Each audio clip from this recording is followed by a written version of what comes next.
यंदाच्या लोकसभेचे निकाल हे सर्वांसाठी अनपेक्षित आणि धक्कादायक लागले आहेत। एकीकडे केंद्रात 400 पार जागा जिंकून सरकार स्थापन करण्याचं स्वप्न बाळगणाऱ्या मोदींना मित्र पक्षांच्या आधारावर सत्तेत यावं लागतंय, तर दुसरीकडे काँग्रेस आणि इंडिया आघाडीतील सत्ता मिळाली नसली तरी मिळालेल्या अपेक्षेपेक्षा अधिक यशामुळे त्यांचाही हुरूप वाढलाय। इकडे राज्यातील सत्ताधारी महायुतीला दारुण पराभवाचा सामना करावा लागलाय, तर महाविकास आघाडीनं जोरदार मुसंडी मारत विधानसभा निवडणुकीत यश मिळवण्यासाठी जबरदस्त पार्श्वभूमी तयार केली आहे। मात्र या सर्वांमध्ये काही महिन्यांपूर्वीपर्यंत महाराष्ट्राच्या राजकारणात महत्त्वाची भूमिका बजावू शकतात असे वाटणारे प्रकाश आंबेडकर आणि त्यांच्या वंचित बहुजन आघाडीची अवस्था अगदीच बिकट झाली। एकीकडे स्वतः प्रकाश आंबेडकर हे अकोला लोकसभा मतदारसंघात 3ऱ्या क्रमांकावर फेकले गेलेत, तर या निवडणुकीत त्यांनी दिलेल्या अनेक उमेदवारांना फारसा प्रभाव पाडता आला नाही। लोकसभा निवडणुकीपूर्वी महाविकास आघाडीसोबत झालेल्या चर्चांमध्ये ताठर भूमिका घेणाऱ्या, क्षमतेपेक्षा अधिक जागा मागणाऱ्या वंचित बहुजन आघाडीची अशी वाताहत होण्यामागं अनेक कारणं आहेत। यातील प्रमुख कारणं ही पुढील प्रमाणे।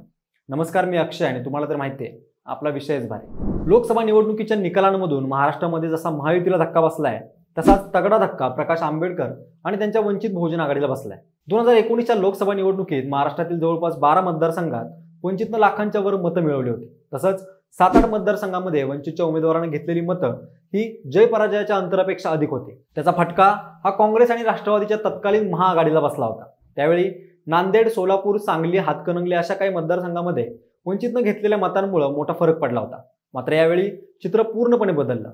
यंदाच्या लोकसभा निवडणुकीत वंचितनं जेवढ्या जागा लढवल्या त्यापैकी काही मोजके मतदारसंघ वगळता इतर ठिकाणी वंचितच्या उमेदवारांना मतदारांनी फारसा प्रतिसाद दिलेला नाही। प्रकाश आंबेडकर निवडणूक लढवत असलेल्या अकोला लोकसभा मतदारसंघात वंचितला 2,76,737 मतं मिळाली, तर नांदेड लोकसभा मतदारसंघात वंचितच्या अविनाश भोसीकर यांनी 92,512 एवढी मतं मिळवली। याशिवाय शिर्डी लोकसभा मतदारसंघामध्ये वंचितच्या उत्कर्ष रुपवते यांना 90,000 एवढी लक्षणीय मतं मिळाली। तर खूप गाजावाजा करून पुणे लोकसभा मतदारसंघात वंचितकडून निवडणुकीच्या रिंगणात उतरलेल्या वसंत मोरे यांना अवघी 32,000 मतं मिळाली। दिंडोरी लोकसभा मतदारसंघातही वंचित बहुजन आघाडीनं उमेदवार दिला होता, मात्र येथील वंचितच्या उमेदवार मालती ढोमसे यांना अवघी 32,000 मतं मिळाली। नाशिकमध्ये वंचितचे उमेदवार करण गायकर यांनाही 47,000 मतं मिळाली, तर इतर ठिकाणी वंचितच्या उमेदवारांना 15-20 हजारांच्या आसपास मतं मिळाली। त्यामुळं मागच्या निवडणुकीत तब्बल 7% आसपास मतं मिळवणाऱ्या वंचितच्या मतांच्या टक्केवारीत कमालीची घट झाली। आता वंचितच्या उडालेल्या या घसरगुंडीची कारणं काय असावी त्याची चर्चा सुरू आहे। मात्र त्यातील पहिलं आणि सर्वात महत्त्वाचं कारण आहे ते म्हणजे प्रकाश आंबेडकर यांचं बेभरवशाचं राजकारण। प्रकाश आंबेडकर यांच्या वंचित बहुजन आघाडीला 2019च्या लोकसभा निवडणुकीत मिळालेल्या मतांमुळे झालेला पराभव विचारात घेऊन महाविकास आघाडीनं त्यांना आपल्यासोबत घेण्याची तयारी दर्शवली होती। तसेच 7 जागा देण्यापर्यंत बोलणी गेली होती। मात्र सुरुवातीपासूनच अडेलतट्टू भूमिका घेणाऱ्या प्रकाश आंबेडकर यांनी महाविकास आघाडीची ही ऑफर नाकारली, तसेच स्वतःचे उमेदवार घोषित करण्यास सुरुवात केली। त्यामुळे मविया आणि वंचित आघाडी होऊ शकली नाही। जर महाविकास आघाडीत जाऊन प्रकाश आंबेडकर यांनी 4-5 जागा लढवल्या असत्या तर त्याचा फायदा वंचितला झाला असता, तसेच त्यातील काही जागा निवडून आल्या असत्या। मात्र प्रकाश आंबेडकर यांच्या धरसोडीच्या राजकारणामुळे तसं होऊ शकलं नाही। तसेच मविया आणि वंचित एकत्र आले असते तर सहजपणे जिंकता आली असती, अशी अकोल्याची जागा आहे वंचितच्या हातून निसटली। प्रकाश आंबेडकर आणि वंचितची पिछाड होण्यामागचं दुसरं कारण म्हणजे वंचित बहुजन आघाडी हा भाजपाची बी टीम असल्याचा झालेला आरोप। महाविकास आघाडी आणि वंचित बहुजन आघाडी यांच्यात लोकसभा निवडणुकीपूर्वी एकत्र येण्याबाबत चर्चा सुरू होती। या चर्चेच्या फेऱ्यांमध्ये अनेक चढ उतार येत होते। तसेच काही जण लोकसभा निवडणुकांपूर्वी वंचित बहुजन आघाडी ही ऐनवेळी महाविकास आघाडीसोबत न जाण्याचा निर्णय घेईल असा दावा करत होते। तसेच अखेरीस घडलंही तसंच। मात्र प्रकाश आंबेडकर यांनी महाविकास आघाडीसोबत जाण्यास नकार दिल्यानंतर त्यांनी ही भूमिका भाजपाला मदत करण्यासाठी घेतल्याचा मवियामधील अनेक नेत्यांनी आरोप केला होता। तसेच प्रकाश आंबेडकर यांची भूमिका ही भाजपाला अनुकूल असल्यानं वंचित बहुजन आघाडी ही भाजपाची बी टीम असल्याचा नरेटिव्ह सेट करण्यात विरोधक यशस्वी ठरले।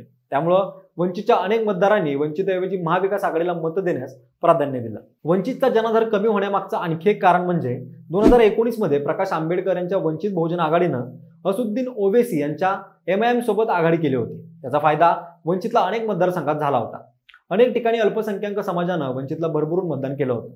मात्र त्या निवडणुकीनंतर वंचित आणि MIMची आघाडी तुटली होती। यावेळी वंचित बहुजन आघाडी एकट्यानेच निवडणूक लढवत होती, त्यामुळं अल्पसंख्याक समाजाची फारशी मतं वंचितला मिळाली नाही। त्याचा फटका अनेक ठिकाणी वंचितला बसला। वंचित बहुजन आघाडीची पिछाड होण्यामागचं चौथं कारण म्हणजे यावेळी देश पातळीवर असलेलं वातावरण। नरेंद्र मोदी आणि भाजपने यंदाच्या लोकसभा निवडणुकीतील आपल्या अभियानाची सुरुवात ही अबकी बार 400 पार या नाऱ्यानं केली होती। मात्र काँग्रेसने भाजपला 400 पार जागा ह्या घटनेत बदल करण्यासाठी, आरक्षण रद्द करण्यासाठी हव्या आहेत। जर भाजपला एवढ्या जागा मिळाल्या तर ते घटनेत बदल करतील, आरक्षण हिरावून घेतील असा दावा करण्यास सुरुवात केली। त्यामुळे संविधान आणि आरक्षणाबाबत संवेदनशील असलेल्या दलित आणि आदिवासी समाजामध्ये त्याचा मोठा परिणाम झाला।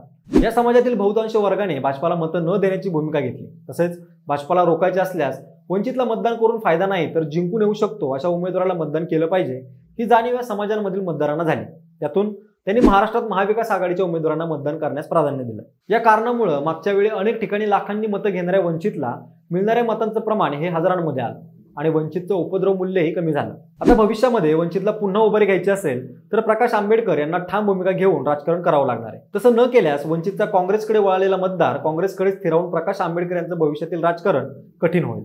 आता वरील कारणांबरोबरच आणखी कुठली अशी कारणं आहेत ज्यामुळे प्रकाश आंबेडकर यांच्या वंचितची पिछेहाट झाली आहे, तसेच भविष्यात वंचितला उभारी घ्यायची असेल तर प्रकाश आंबेडकर यांना काय करावं लागेल याबाबत तुम्हाला काय वाटतं हे तुम्ही आम्हाला कमेंटच्या माध्यमातून कळवा। तसेच हा व्हिडिओ आवडला असेल तर लाईक आणि शेअर करा। सोबतच आमच्या विशेष भारी या YouTube चॅनलला सबस्क्राईब करायला विसरू नका। धन्यवाद।